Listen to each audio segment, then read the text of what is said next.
بسم اللہ الرحمن الرحیم۔ السلام علیکم۔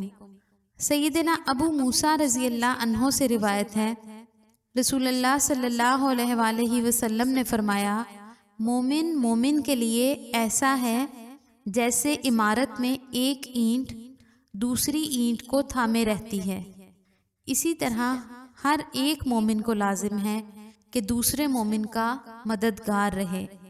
سیدنا جابر رضی اللہ عنہ سے روایت ہے کہ دو لڑکے لڑے، ایک مہاجرین میں سے تھا اور ایک انصار میں سے۔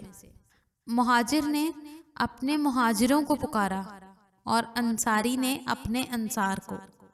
رسول اللہ صلی اللہ علیہ وآلہ وسلم باہر نکلے اور فرمایا، یہ تو جاہلیت کا سا پکارنا ہے کہ ہر ایک اپنی قوم میں سے مدد لیتا ہے اور دوسری قوم سے لڑتا ہے۔ اسلام میں سب مسلمان ایک ہیں۔ لوگوں نے عرض کیا، یا رسول اللہ صلی اللہ علیہ وآلہ وسلم، کچھ بڑا مقدمہ نہیں، دو لڑکے لڑے، ایک نے دوسرے کو سرین پر مارا۔ آپ صلی اللہ علیہ وآلہ وسلم نے فرمایا، تو کچھ ڈر نہیں، میں تو سمجھا تھا کوئی بڑا فساد ہے۔ چاہیے کہ آدمی اپنے بھائی کی مدد کرے، وہ ظالم ہو یا مظلوم۔ اگر ظالم ہے تو اس کی مدد یہ ہے کہ اس کو ظلم سے روکے، اور اگر مظلوم ہے تو اس کی مدد کرے اور ظالم کے پنجے سے چھڑائے۔